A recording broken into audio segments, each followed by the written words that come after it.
Hello mga ka-Jollibit, I know na medyo malamig-lamig ang panahon. So, for today, mahimo naman kita sinin ibang recipe na pang merindalan. Yan na Sabado, which is ang spaghetti. So first, alright. Meron kitang hotdog. Sibutang tan hotdog. So wala ka kasi binutang na ground pork. So, social mo na tayas. So, ang ato mga cooking show ay mga pang-probinsya lang na kulang ang budget. Pero, taste delicious. Okay? Kasi I'm sure kamo, iba-iba man ang luluto niyo about sa spaghetti, no? Ako, ang spaghetti ko is pang ano lang, from a local Bariotic and Bukid spaghetti. This recipe is Bukid a la Pobre spaghetti. Okay. So next, butang tainin na Filipino spaghetti style. So simuton to siya kasi sayang. Okay. And butang tasin a little bit of tomato sauce. To add more color, some 2 kilos of asin and put 1 teaspoon ground pepper and mikos-mikos natin. Lika! Yan.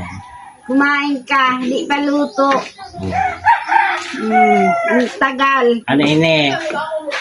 Bukid a la Pobre spaghetti.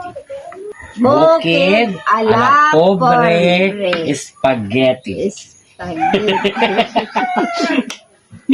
Yan, lalako. So now, bubutahan to siya ng cheese, no? Itong cheese. Para mag-melt siya dito.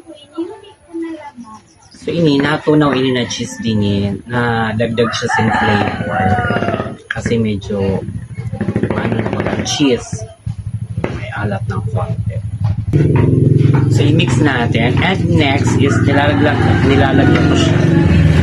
Or, ibubutahan ko siya sa gatas. So, depende sa iyo on how you are going to cook your spaghetti. So, binutahan ko siya sa gatas. Well, depende sa iyo kung anoan ibubutang niyo sa inyong mga ginagawang spaghetti. So, kailangan natin siyang tikman.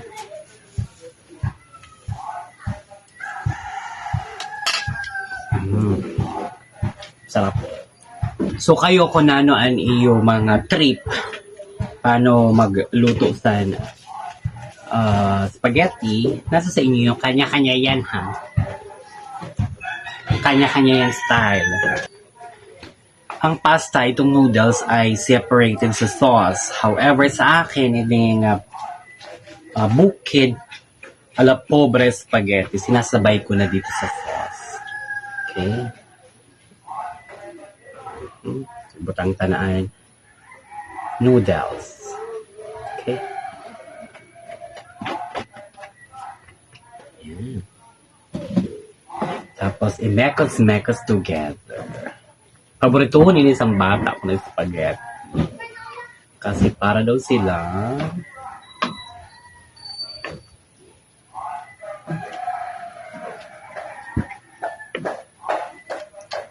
okay.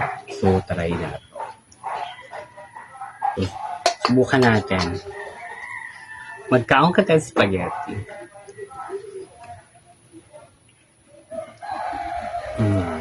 Sarap.